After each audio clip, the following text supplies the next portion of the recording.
Estou com a Deise aqui, cientista política, e já vejo nosso convidado de hoje. Ele é pré-candidato ao governo do Rio de Janeiro pelo Partido Novo, Paulo Ganimi. Paulo, muito boa noite, obrigado pela gentileza de atender a Jovem Pan News. Boa noite, William. Boa noite, Deise. Boa noite a você que está em casa assistindo a gente ou ouvindo a gente pela rádio. É um prazer estar aqui com vocês. Paulo, eu lembro que em um momento da tua vida, você deu uma entrevista e um jornalista perguntou sobre o problema que você tem, né, que você é portador de escoliose e má formação. E ele questionou você se isso seria uma bandeira sua. E você falou assim, não, isso não é uma bandeira minha não tem nada a ver com a minha história, essa bandeira. Na verdade, qual é a tua bandeira?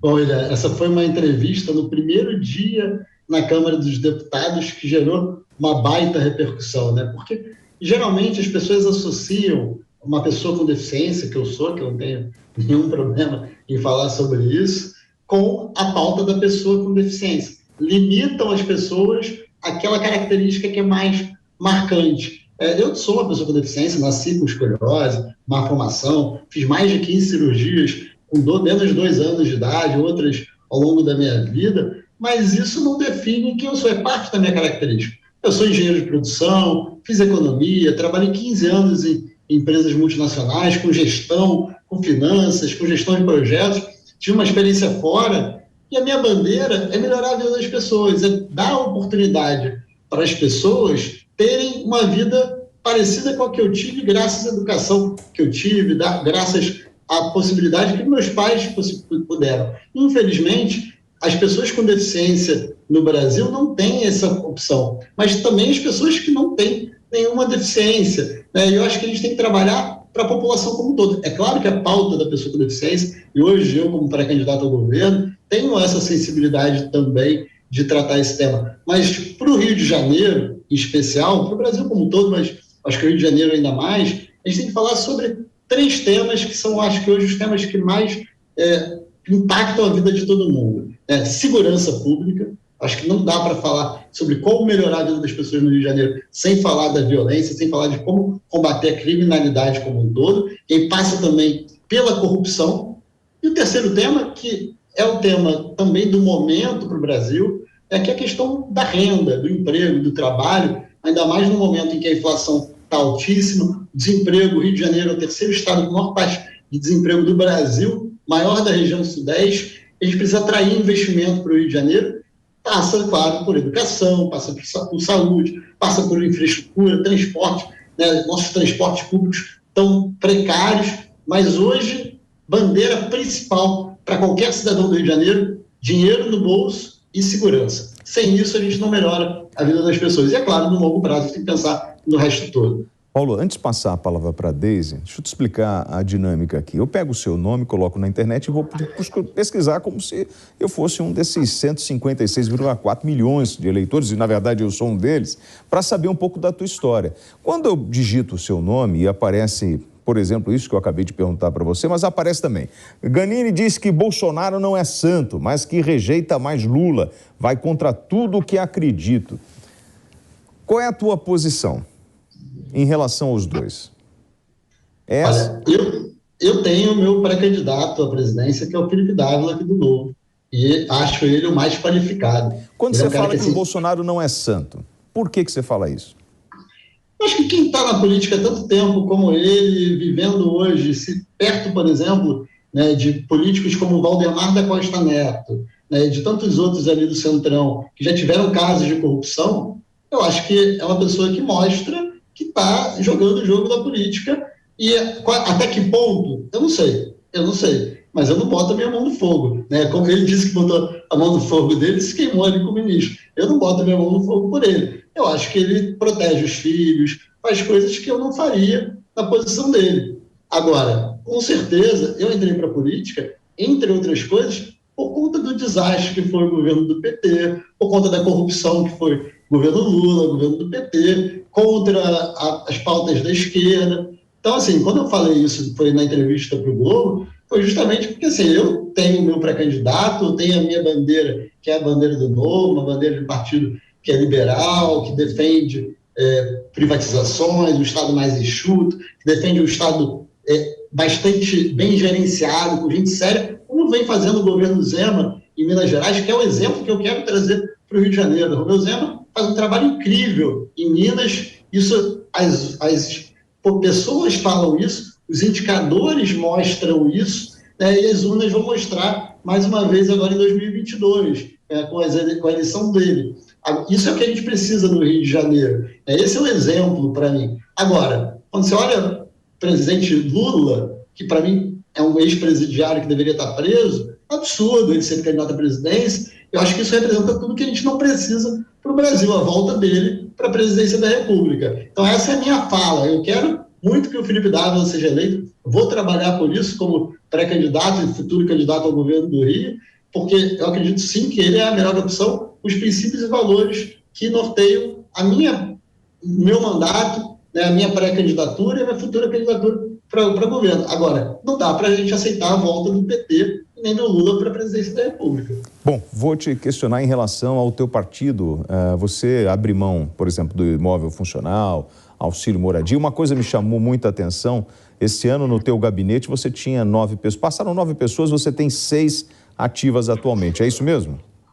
É isso mesmo, exatamente. Porque a gente tem esse princípio. Desde a minha campanha, eu falei em 2018, queria economizar pelo menos 50%, porque o dinheiro é do pagador de imposto, o dinheiro é do cidadão. Esse dinheiro tem que ser usado para saúde, segurança, educação, ou melhor ainda, para ficar no bolso do cidadão, para ele poder comprar comida, pagar suas contas e ter uma vida melhor. Não para usar para cargos que tem que ter assessor. Eu tenho assessor, tem que ter gente para trabalhar comigo, assessor legislativo, comunicação e tudo mais. Mas 25 assessores, isso é geralmente, tá? Não vou generalizar, mas é para fazer agrado político, para ter gente representando para as eleições que vêm ou para pagar dívida de eleição passada. Não faz sentido em 2022, com tecnologia, com internet, com tudo isso, um deputado ter 25. 8 talvez seja pouco, 6 agora também talvez, mas 10, 12, ok, agora 25 em 2022, não dá. Esse dinheiro, isso é falta de respeito com o dinheiro público, que é o dinheiro do cidadão, do pagador de impostos. Paulo, você morou fora, né? Isso ficou um tempo fora do Brasil, veio para cá, se candidatou, você trabalhou na Shell, na Michelin. O teu partido é o partido do empresariado? Vocês se reuniram justamente para montar esse partido com esse tipo de conduta, de abrir mão de imóvel funcional, auxílio moradia e transformar isso numa bandeira, mas na verdade vocês têm algum outro tipo de financiamento? Olha, eu fiz campanha em 2018 com R$298 mil. Candidato podia gastar até 2,5 milhões, seja de fundo eleitoral, de doação, qualquer coisa. Então, assim, eu fiz uma campanha muito barata. Eu sobrevivo do meu salário e ainda pago o apartamento ou o hotel que eu fico em Brasília, ando de Uber ou de outros meios de transporte para lá e para cá. Eu não me considero representante de nenhuma classe privilegiada, pelo contrário. Inclusive, nas nossas pautas, nas nossas votações na Câmara, nós votamos contra todos os privilégios, do político, das classes empresariais, de corporativismo, qualquer que seja. Nós trabalhamos pelo cidadão comum, né? Quem tem privilégio? Agora mesmo, né? A gente viu matéria mostrando o Lula ficando em hotel caríssimo em Brasília. Isso que é classe privilegiada, né? Isso que a gente combate, privilégio. A gente é a favor daquele que trabalha, que luta, que consiga seu sustento, seja ele o trabalhador mais humilde, tem que trabalhar muito para isso, ou seja um grande empresário, mas dentro da lei e dentro daquilo que é resultado do trabalho dele, e não de benefícios e privilégios concedidos pelo poder público. Paulo, então, depois desse primeiro embate, depois que a gente dá uma pesquisada e tira essa primeira barreira da frente, né, dando oportunidade a você de falar sobre esses temas, que são temas que acabam aparecendo quando a gente digita o teu nome. É claro que aparecem outras coisas, mas eu acredito que na pesquisa que nós fizemos, isso é o que mais acaba impactando, né, e gerando algum tipo de dúvida. Eu vou passar então a palavra para a cientista política, a Deise Ciocari. Deise, a palavra é sua. Oi, Paulo, um prazer falar contigo. Eu fiz a mesma coisa que o William, né? Eu fui pesquisar o teu nome, inclusive eu fiquei um tempão no teu site, eu vi que tu fez um processo seletivo ali para liberação de emendas, né? Achei sensacional, tudo às claras ali, valor de emenda para quem foi. Eu achei incrível mesmo. Você acha que se todo mundo fizesse isso, a política seria mais convidativa, né? E eu poderia ficar muito tempo conversando contigo, então tu me desculpa se eu for um pouco prolixa aqui, mas realmente eu pesquisei e eu fiquei com muitas coisas para perguntar, assim. Eu vou te fazer 2 perguntas para não me estender e não tomar muito tempo aqui. A primeira, e eu gostaria que tu me corrigisse se eu estivesse errada, mas, de novo, né, eu pesquisei teu nome ali, fui ver como que tu tinha votado nessa PEC das bondades, e tu te ausentou, né? Eu gostaria que eu não sei, pelo menos o site que eu vi ali, teu nome estava como ausente. Eu gostaria que tu me explicasse isso, porque já que o Novo foi um partido que se posicionou contra, né? Então eu queria que tu explicasse o que aconteceu. E aí uma outra pergunta que eu gostaria de te fazer, até ouvindo tu falar, que até anotei aqui para não esquecer de te perguntar. O Novo realmente é um partido que se propõe a enxugar a máquina pública, né? Eu convivi com alguns candidatos aqui, quando eu estava fazendo uma pesquisa de pós-doutorado, convivi com alguns candidatos aqui em São Paulo, na última eleição, inclusive Diogo da Luz, que foi um cara que não se elegeu, e eu via como ele ia ali no Novo, e vocês tentavam, sabe? Era de tudo para realmente enxugar, para fazer uma campanha mais seca, mais econômica, mais apresentando as propostas. Só que daí vem uma outra pergunta para ti. Diante dessa competição eleitoral que acaba se tornando até desleal, com partidos com fundos milionários, como que o Novo pode conseguir reagir a isso? Formar bancadas, por exemplo, nas assembleias? Porque fica difícil, né?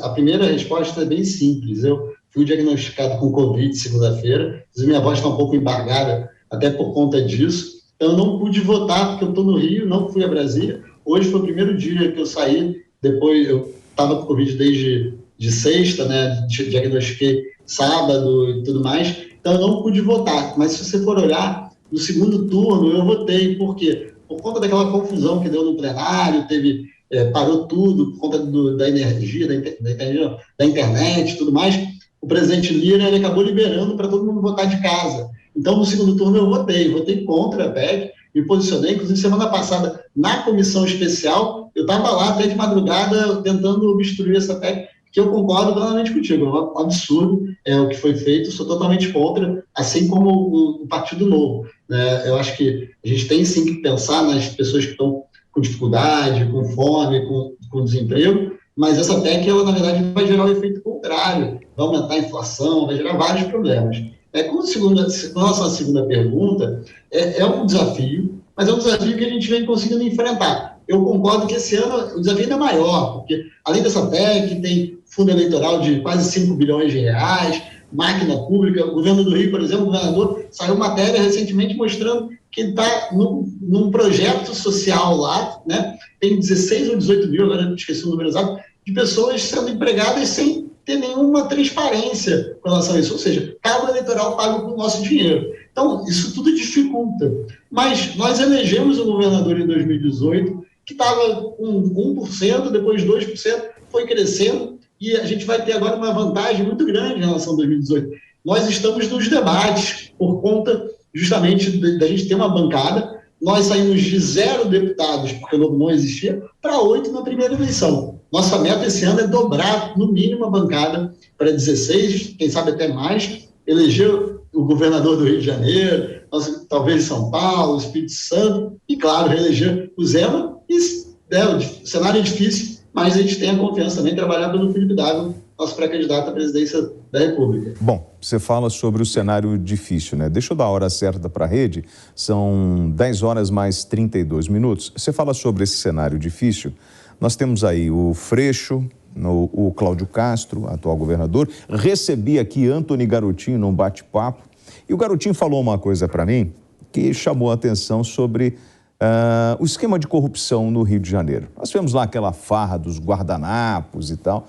E Garotinho levanta a bola dizendo que hoje nós ainda temos uma corrupção entranhada no governo do Rio de Janeiro. Você enxerga esse tipo de mobilização ou de oxigênio circulando pelo Rio?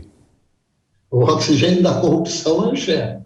Eu acho que esse é o meu motivo para ser candidato ao governo. É acreditar que os outros nomes que estão na briga não representam algo diferente, algo novo. Representam os mesmos de sempre, seja porque estão envolvidos com os mesmos grupos políticos de sempre, que quando você olha 5 governadores presos, o sexto, o Wilson Witzel, que sofreu impeachment, não foi preso, mas foi condenado no processo de impeachment, por corrupção também, não é por acaso. Não é culpa exclusiva desses indivíduos. É toda uma máquina, todo um sistema que está corrompido, até porque não é só no executivo estadual. Nós tivemos 5 deputados estaduais que tomaram posse dentro da prisão. Nós tivemos todos os conselheiros do Tribunal de Contas do Estado, exceto uma, que foram presos. Então, assim, é toda uma máquina hoje trabalhando há décadas no Rio de Janeiro a favor da corrupção, envolvido cada vez mais outras facções criminosas, como milícia, tráfico de drogas, jogo do bicho. Recentemente, a gente teve a prisão de 2 delegados, um deles, inclusive, conselheiro nomeado pelo atual governador para a Agenesa, Agência Reguladora de Gás e Esgoto do Rio de Janeiro. Assim, você vê que não é uma coisa por acaso. E isso tudo não muda com os mesmos nomes. E não sou só eu não sou o salvador da pátria. Qual é a diferença do que a gente acredita, que é o que vem fazendo o governador Zema em Minas, que eu acredito que dê para fazer no Rio de Janeiro? É mudar o sistema. É mudar não só a figura do governador, mas os secretários que estão juntos, trazer as pessoas de bem. E eu acredito muito, eu defendo muito uma tese que não sou só eu que falo, mas que você, tanto na Assembleia Legislativa, nas organizações, na polícia, você tem ali um percentual de 10% a 20% de pessoas que não são corrompíveis de jeito nenhum. Você tem 10% a 20% de pessoas que querem fazer os esquemas de corrupção. E a grande maioria está no meio do caminho, que joga o jogo que é jogado, que segue a maré. E a gente precisa mudar o jogo que é jogado no Rio de Janeiro. É isso que a gente acredita. Comigo, com os deputados estaduais, federais, do bem, com as pessoas corretas, com os secretários corretos, a gente consegue mudar esse jogo e trazer as pessoas para perto, as pessoas que querem trabalhar pela população do Rio, pelo Rio de Janeiro de verdade, retomar o Rio. O Rio tem muita riqueza, o Rio tem muita coisa boa, da cultura, a economia, do petróleo, do gás. A gente trabalhou muito pela lei do gás, por exemplo, a parte de tecnologia, eu sou coautor do Marco Legal das Startups. A gente está com um projeto muito legal para transformar o Rio de Janeiro no Vale do Silício da energia, da sustentabilidade. Tem muita coisa boa, tem o turismo, tem a natureza, mas a gente precisa resolver os problemas estruturais. O Rio está numa decadência nas últimas décadas. A gente precisa mudar esse rumo do Rio de Janeiro para um rumo de prosperidade, com educação para as crianças. Hoje o Rio de Janeiro é o 20º no IDEB, no Índice da Educação Básica. É uma vergonha isso. Não dá para mudar o Rio de Janeiro com essa educação que está. Como é que pode o Estado que quer pensar no futuro e está tratando assim as crianças do Rio de Janeiro? Não dá, a gente tem que mudar essa realidade. 20º de 27, gente. Isso é uma vergonha, é um absurdo. Deise. Paulo, tu falou algumas vezes aqui na tua fala, são algumas décadas de um Rio de Janeiro bem problemático, né? Não é pouco problema que tem no Rio. Se fosse para elencar, porque assim, tudo que tu falou que tem para resolver, a gente não resolve em 4 anos, né, de um mandato. Por onde tu começaria?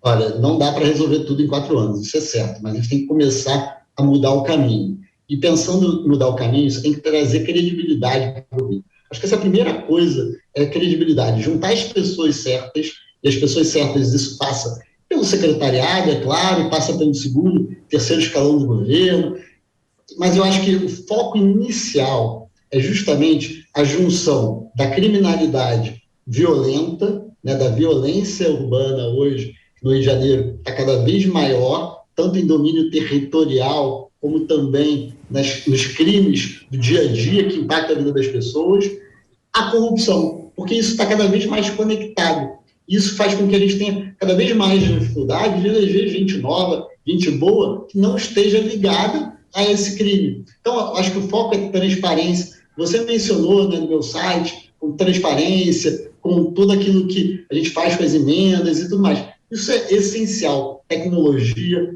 transparência, uma gestão com rigor, com gestão séria. O governador não é só fazer política, o governador tem que sentar com os secretários toda semana, cobrar resultado, botar gente boa, gente competente, gente séria ali para cobrar resultado e mostrar, porque não tem que reinventar a roda. Se você olhar, os outros estados estão fazendo coisas boas. O Rio de Janeiro já fez coisa boa no passado também. A gente já foi o 4º lugar na educação do IDEB, por exemplo. A gente já atraiu investimento para o Rio de Janeiro.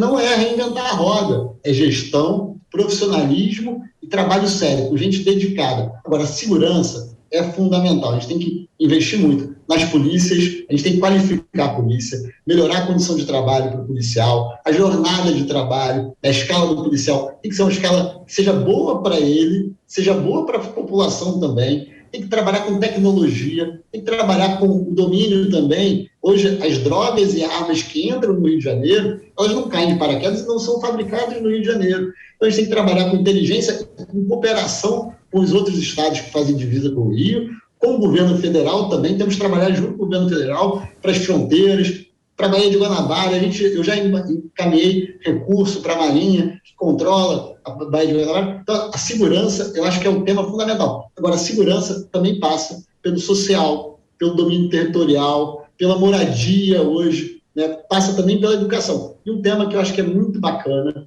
que impacta a educação, impacta a economia e impacta a segurança, é a formação profissionalizante. É o jovem que está entrando ali na fase adulta, no mercado de trabalho.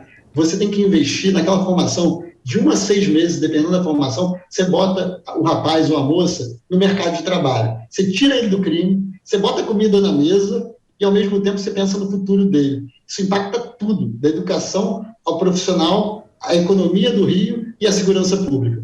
Paulo, isso que você está falando, eu já ouvi muito no Rio. Vou fazer 53 anos, sou carioca. E esse discurso, ele no papel, ele é lindo. No campo das ideias, ele é maravilhoso. O Rio está quebrado, falta dinheiro, não é isso? Nós temos regiões abandonadas. A gente, quando fala do Rio de Janeiro, relaciona sempre, pensa primeiro na cidade. Mas, no fundo, você tem uma região serrana com problema de infraestrutura e ocupação desordenada do solo, que é um problema seríssimo, que de vira e mexe traz tragédia, com morte de dezenas de pessoas. Nós temos o interior do estado com as empresas abandonando o Rio de Janeiro. É um outro problema, não só pela segurança, mas por outros problemas de falta de infraestrutura, por questões tributárias, enfim. A situação do Rio é muito complexa. Mas quando você fala isso tudo, eu fico pensando, bom, ele vai precisar, para além do horário eleitoral, ele precisa fazer campanha de rua.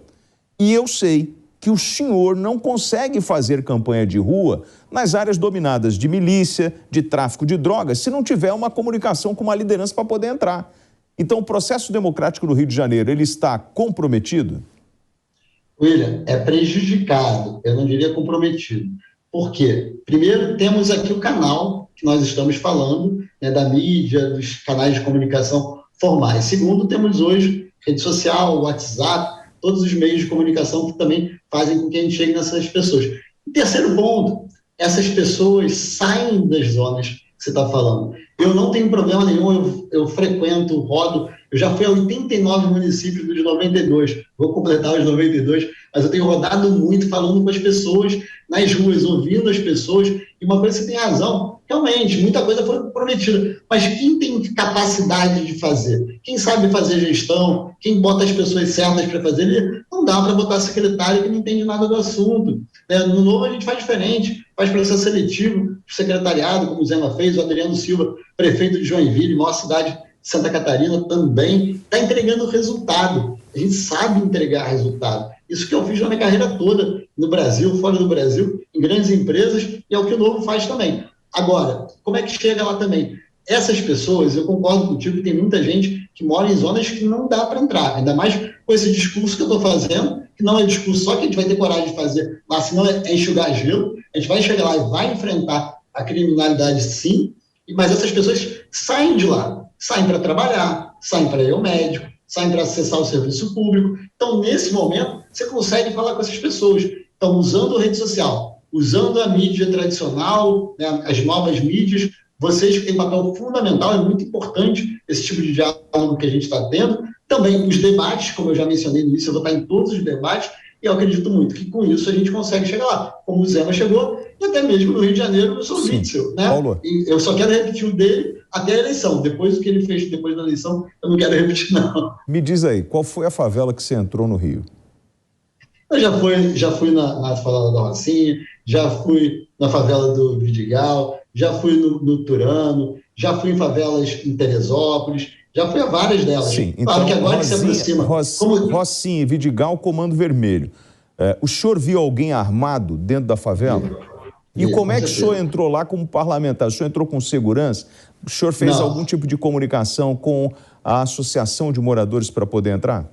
Exato, com moradores. Associação de moradores ou com moradores. Mas, William, confesso para você que eu entrei, a maioria das vezes, foi antes dessa fase de pré-campanha para governador. Foi principalmente como deputado federal e eu sempre tive acesso e tudo mais. Hoje, isso me preocupa um pouco mais, porque eu tenho falado justamente do enfrentamento com a criminalidade. Eu sei que isso é um receio a mais.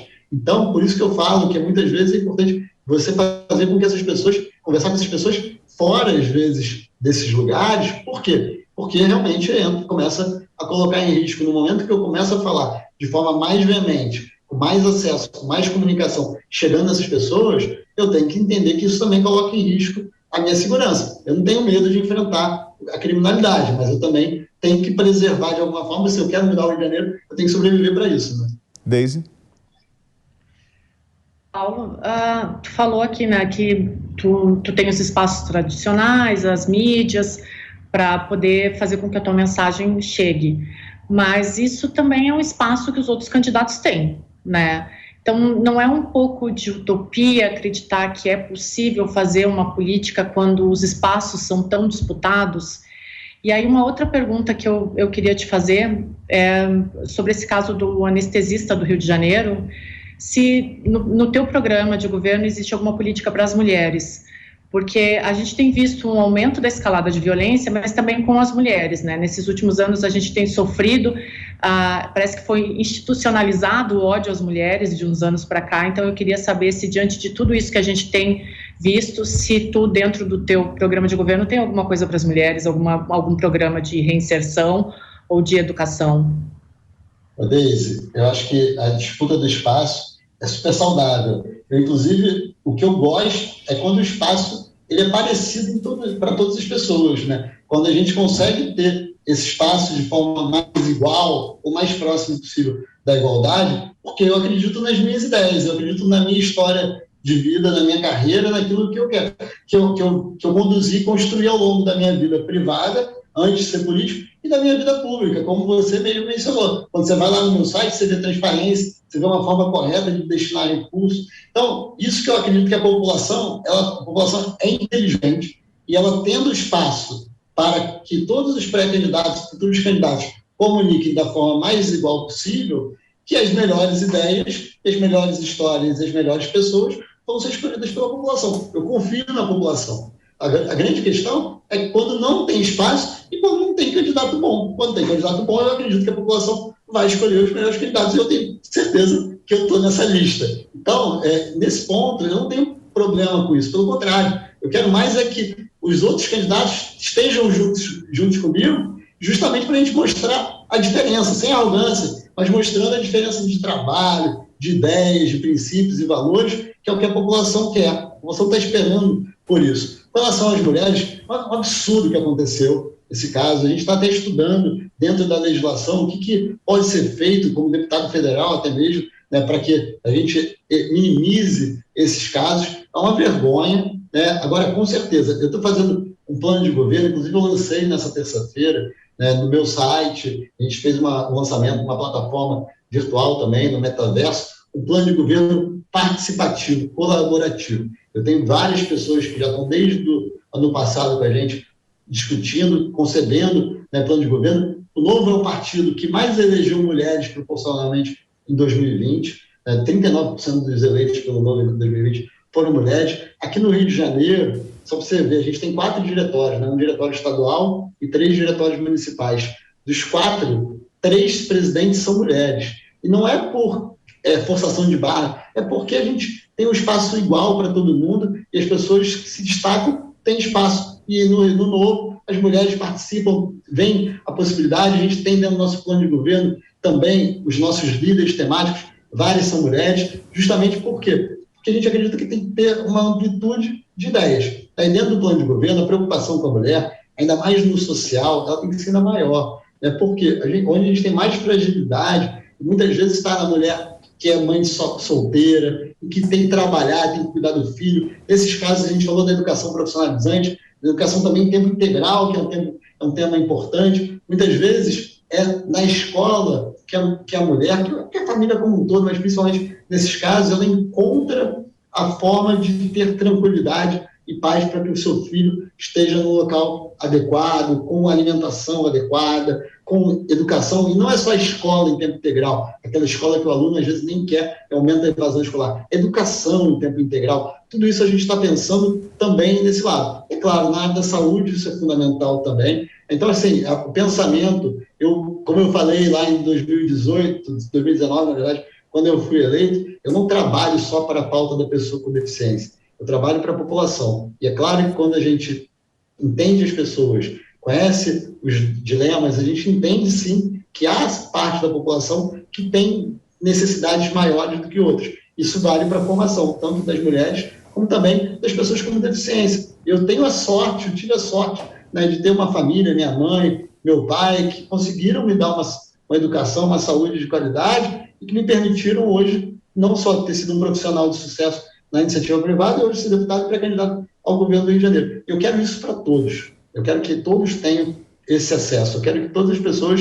né, com deficiência, sem deficiência, tenham esse acesso, tenham essas oportunidades. E as mulheres são o exemplo, são elas que, poxa, minha mãe, né, se eu sou hoje quem eu sou, é graças à minha mãe. Meu pai também teve toda a sua importância, mas na hora do vamos ver, quem estava ali do meu lado era minha mãe. Eu acho que isso é uma importância muito grande. E hoje, é claro, também não posso esquecer da minha esposa, né, também, que é alguém que me dá muito apoio, está sempre comigo, está sempre contribuindo também nas ideias e também na pessoa que eu sou hoje. Paulo, você falou sobre a situação financeira do Rio de Janeiro, né, e sobre os investimentos na área de segurança pública. E eu fui puxar as tuas emendas, né? Você transferiu 1.295.683.000 para o Ministério da Justiça e Segurança, desenvolvimento de políticas de segurança pública, prevenção e enfrentamento à criminalidade. Logo depois, eu vejo verba para a área de saúde, para outros municípios do Rio, sem ser a cidade do Rio de Janeiro, mas como, por exemplo, Teresópolis. Eu vejo Ministério da Cidadania, redução da demanda por drogas no estado do Rio de Janeiro, R$481.349.000. Ou seja, dinheiro tem. A gente só não sabe como pegar esse dinheiro no governo federal e aplicar no estado, é isso? Acho que os dois. Na verdade, se você olhar a distribuição de recursos entre saúde, segurança e educação, a segurança fica aquém das demais. Então, tem dinheiro sim, tem esses recursos das emendas parlamentares, como você mencionou, além desses que estão no site, que estão na lista oficial também, tem as emendas de bancada, e nas emendas de bancada nós distribuímos para cada deputado destinar de alguma forma. Eu coloco muito recurso também na PRF, nas forças de segurança, na Marinha, como eu mencionei. Então, tudo isso tem. Agora, falta gestão também, mas eu acho que falta recurso sim. E uma coisa que eu acho que é fundamental, acho que, na verdade, duas coisas fundamentais na segurança que eu não mencionei. Além da questão do governo federal, tem que pensar o seguinte: hoje, o Rio de Janeiro, ele tem uma criminalidade que não é só para alimentar e não é só alimentada pela população do Rio de Janeiro. As drogas que vêm para cá, elas não ficam aqui. Tem drogas que são exportadas para os outros estados e também para a Europa, por exemplo. Então, o problema das drogas, do combate às drogas, não deveria ser enfrentado apenas pelo governo do Rio. O governo federal tem que ajudar, o governo dos outros estados também tem que ajudar. Agora, isso não pode ser desculpa para o governo do Rio não fazer sua parte. Assim como também, por exemplo, recentemente, né, a decisão do Fachin de que teriam várias limitações para fazer operações nas favelas. Eu sou contra. O que o governo do estado fez? Nada, não foi lá para tentar barrar isso. Mas isso é desculpa para que a criminalidade esteja aumentando?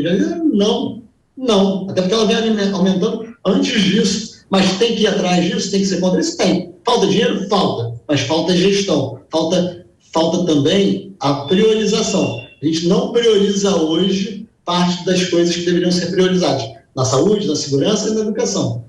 Agora, Paulo, antes de passar a palavra para Deise, você falou das operações policiais e dessa determinação do Fachin, mas eu tenho observado nas últimas 2 ou 3 semanas, nós estamos tendo várias operações no Rio de Janeiro com COR e BOPE. Você acha que esse tipo de operação voltou agora por uma questão eleitoral? Com certeza tem impacto eleitoral, sim. Quer mostrar justamente porque a população está percebendo que a violência aumentou, principalmente a violência do dia a dia, assalto nas ruas, roubo de carro, roubo de celular, isso tudo está gerando uma repercussão muito grande aqui no Rio de Janeiro e a população está incomodada com isso. E eu acho que essas operações que estão acontecendo agora são uma reação do governador para tentar mostrar nós estamos fazendo alguma coisa. Mas eu acho que tem um efeito muito eleitoreiro, sim. Agora, tem que fazer, né? Claro, com todo o protocolo, seguindo a risca, né? Fazendo tudo certinho, mas tem que fazer. Deise? Paulo, eu vou fazer uma pergunta que eu anotei alguns dados aqui enquanto tu estava falando, porque eu vejo que tu vai muito na confiança de que pode disputar os espaços públicos de igual para igual com os outros. Então, eu fui lembrando de alguns dados aqui que eu estudei, eu vou te passar e aí eu te faço uma pergunta. Tá, os estudos da ciência política, eles indicam que o Brasil é um dos países que tem a menor adesão de conhecimento da população, ou seja, a população é uma das que menos se engaja com política. O conhecimento dela também é muito baixo. E esses estudos demonstram que a maioria das pessoas, a maioria dos eleitores aqui no Brasil, ele decide o voto nos últimos dias, às vezes na última semana de eleição e até no último momento. A identificação partidária brasileira, ela já foi de 76%, hoje ela é de 43%. Aí eu te pergunto assim, e a nossa política é clientelista, como tu mesmo falou, principalmente no estado do Rio de Janeiro, com décadas de problemas. Eu te pergunto, diante dessa baixa identificação partidária, principalmente, não é um pouco de ideologia tua acreditar que esses espaços que são iguais para todos podem fazer a diferença? Que o eleitor vai olhar e vai dizer, não, o Novo é um partido diferente, então eu vou votar no Novo, mas a identificação partidária é muito baixa e o conhecimento também. O eleitor, ele decide o voto nos últimos minutos na emoção, e normalmente quem aparece mais é quem leva mais vantagem, né? O que é bom aparece, o que aparece é bom. Então, se não é um pouco de ideologia tua acreditar que pode disputar esses espaços em pé de igualdade? Com certeza tem um lado de ideologia, de otimismo, né? É lógico, eu não voltei para o Brasil e fui eleito deputado federal do nada. Quando eu voltei, muita gente falava isso para mim também. Paulo, poxa, você pode ser ótimo, bem intencionado e tudo mais, no máximo vai fazer 15 mil votos. Eu fiz 53 mil. Na primeira eleição, gastando 298 mil reais. Tudo bem, o jogo agora é mais difícil, mas proporcionalmente também eu estou mais preparado, tenho mais conhecimento, tenho mais estrutura do que eu tinha em 2018. Então, assim, se eu em 2018 não era conhecido, não tinha rede social, não tinha esse espaço que eu tenho na mídia hoje, não tinha meu trabalho como deputado federal, fui eleito. Ninguém acreditava, ou pouca gente acreditava. E eu fui eleito. Agora eu preciso fazer proporcionalmente algo maior, talvez seja. Mas, assim, se eu não acreditar, o que vai ser do Rio? Vou deixar o Rio na mão do Freixo, por exemplo? Não, eu não quero isso. Então, eu prefiro ir lá, fazer minha parte, trabalhar muito, contar com as pessoas, contar com a população do Rio de Janeiro, acreditar nas pessoas. Né? Eu quero que as pessoas acreditem em mim, mas eu preciso primeiro acreditar nas pessoas, acreditar que as pessoas não querem mais do mesmo, que as pessoas estão de saco cheio da política do Rio de Janeiro, mas dos políticos do Rio de Janeiro. É isso que a gente tem que mostrar. A política é importante, é a política que vai melhorar a saúde, a segurança, a educação do Rio de Janeiro, infraestrutura, transporte, que está uma vergonha. Mas as pessoas têm que tentar mudar. E eu acredito que eu represento essa mudança, a mudança para o bem, a mudança que sabe fazer, como eu já mencionei anteriormente. E é isso que a gente quer. Eu estou fazendo a minha parte. Tem muita gente me ajudando, tem muita gente querendo essa mudança, e eu espero que, com o passar das eleições, da campanha, começando a campanha, nos dias passando, com acesso à comunicação, com o debate, a gente consiga mostrar, gente, o Rio tem esperança, o Rio tem salvação. Do jeito que está, não vai ficar, até porque vai piorar se a gente não mudar. E eu quero dar essa oportunidade. Eu quero ser parte dessa opção, dessa esperança para o Rio de Janeiro. Sim, eu quando nasci, como eu falei assim, eu não falo muito disso, mas as pessoas falam, os médicos falavam, o Paulo não vai andar, o Paulo não vai sentar, vai ter problema neurológico. Era isso o meu prognóstico. E hoje não foi esse o resultado. Quando eu voltei para ser candidato a deputado federal, você não vai ser eleito, vai fazer 5 mil votos, 15 mil votos. não vai ser eleito. Eu fui eleito deputado federal. Por que eu não vou acreditar nas pessoas? Por que eu não vou acreditar no Rio de Janeiro, que a gente pode mudar esse Rio de Janeiro, que é um Rio super rico, tem riquezas culturais, riquezas intelectuais, né, de ideias, riquezas naturais. Agora, eu vou fazer minha parte, eu vou trabalhar muito, tem muita gente confiante, tem muita gente querendo ajudar. Agora, cabe à população também fazer parte dela. E eu acredito que vai fazer. Dando opção, a gente vai fazer. Atenção, Rede Jovem Pan, são 10 horas e 59 minutos. Paulo, a Deise tocou num ponto importante, né, desses teus adversários, e aí eu senti na tua fala, quando você fala assim, eu vou votar no Freixo, o Freixo tem uma história na política do Rio de Janeiro aí, esteve à frente da CPI das milícias, é um cara que está muito voltado para o social. Quando você fala assim, eu vou votar no Freixo, qual é o grande problema do Freixo na tua análise? Eu não vou votar no Freixo, não, tá? Não, você falou, eu não vou votar no Freixo, não, porque o Freixo...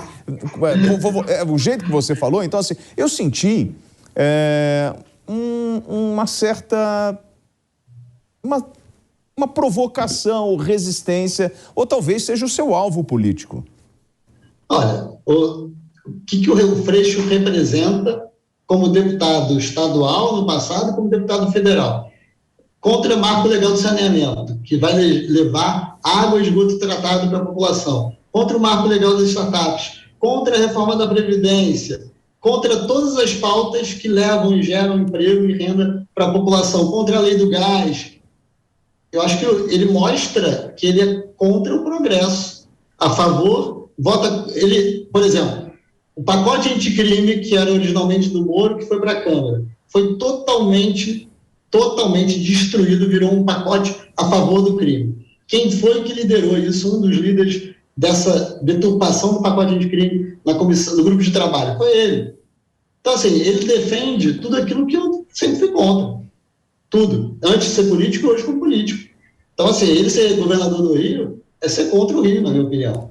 Mas, assim, eu dei o exemplo dele, mas eu acho que é a mesma coisa. Eu sou contra os outros pré-candidatos também. Senão eu não seria candidato. Né? Senão eu não estaria aqui. Se eu achasse que estava tudo bem, tudo ótimo, eu ficaria em casa. Mas não, justamente por eu achar que o que eles representam, por fatores diferentes, por motivos diferentes, são as coisas que eu não acredito que são as coisas necessárias para o Rio de Janeiro, que hoje eu sou pré-candidato ao governo do Rio. Deise? Paulo, em relação a esse questionamento todo que a gente tem tido sobre as urnas eletrônicas, eu queria saber o que tu pensa sobre isso, se é válido esse questionamento e até onde essas ameaças do presidente Bolsonaro, elas atentam ou não à democracia. Deise, eu acho que o debate é um debate técnico que existe há décadas no Brasil, foi aprovado 3 vezes, se eu não me engano, anteriormente, e seja por veto presidencial ou decisão do TSE, não foi adiante. Então, eu acho que o debate do voto auditável, ele é super válido. Eu acho que ele ganhou um calor psicológico e eleitoral desnecessário, que foi, eu acho que, na minha opinião, o que até contribuiu para que ele não avançasse. Se você for olhar, o PDT, desde um caso histórico com Brizola, defende o voto impresso, e foi contra agora. Então, eu acho que o momento, a forma da condução do tema foi ruim, mas eu acho que o debate ele é válido. Eu acho que no momento em que a população, se a população se sente ameaçada ou não se sente segura com o modelo eleitoral, ela deve sim questionar e colocar em discussão isso. Agora, pelos meios democráticos, pelo Congresso Nacional. Eu votei favorável ao voto no plenário, justamente porque era um texto bem simples, tranquilo, que falava que o voto deveria ser auditável. Agora, eu não concordo com qualquer ameaça que porventura venha a ter de qualquer pessoa a qualquer risco à democracia. Isso não, mas eu acho que a discussão do voto auditável ele é antigo e deveria ter, mas de uma forma até mesmo não vinculada à eleição de 2022, mas de uma forma mais serena. Paulo, você falou que morou fora. Onde você morou? Eu morei 3 anos e meio na França e 1 ano e meio nos Estados Unidos. Tá. A gente sempre tem um ping-pong aqui no final. Você topa participar? Claro. Eu gosto de jogar ping-pong também. Então, vamos lá então. Milícia. Milícia tem que acabar. Tráfico de drogas. Também tem que acabar velocidade, os dois. Complete a frase. Bandido bom é bandido? Preso. Interior do estado do Rio de Janeiro. É fundamental para o Rio de Janeiro, e isso é uma das coisas que eu venho falando sempre. A gente vai desenvolver o Rio, desenvolvendo o interior do Rio. Favelização das cidades. É um problema que a gente tem que resolver com habitação, urbanização, com regularização fundiária. O que é família? Família, acho que é o princípio de tudo. A origem, a nossa base de sustentação, aquilo que também dá dimensão do que a gente quer para o futuro também. Antony Garotinho? Um exemplo do que não deu certo no Rio de Janeiro. Cláudio Castro? Um exemplo de alguém que caiu de paraquedas e não é o que o Rio de Janeiro precisa para o futuro. Contravenção? Contravenção tem que acabar também. Jogo do bicho em cada esquina do Rio. É um problema que a gente tem que enfrentar e que, na verdade, mostra que o Estado não consegue fazer sua parte. Unificação das polícias? Não. Quem manda na PM? Olha, quem manda deveria ser a população através do governo do Rio. Deveria ser assim. Transporte público? Tem que ser integrado, tem que ser de qualidade, tem que ter parceria público-privada de verdade e não só jogar responsabilidade em cima das concessionárias, como o governador vem fazendo. Principal qualidade do Estado? Seu povo, a cultura, a beleza, as riquezas, o carioca. Maior problema do Rio? A corrupção. Nós conversamos com o pré-candidato ao governo do estado do Rio de Janeiro, pelo Partido Novo, Paulo Ganimi. Paulo, obrigado pela gentileza, pelo bate-papo. Espero encontrar o senhor numa nova oportunidade com os outros candidatos ao governo do Rio de Janeiro. E é muito bom recebê-los aqui. Eu gostei muito também, muito obrigado a vocês dois, a vocês que estão em casa também, principalmente porque vocês estudaram e mostraram, falaram de coisas de verdade, né, de temas importantes. Eu acho que isso qualifica muito o debate. Muito obrigado e acompanhe a gente aí do futuro, nas nossas redes, no WhatsApp e tudo mais. Muito obrigado mesmo. Valeu, Paulo. Obrigado, uma boa noite para você.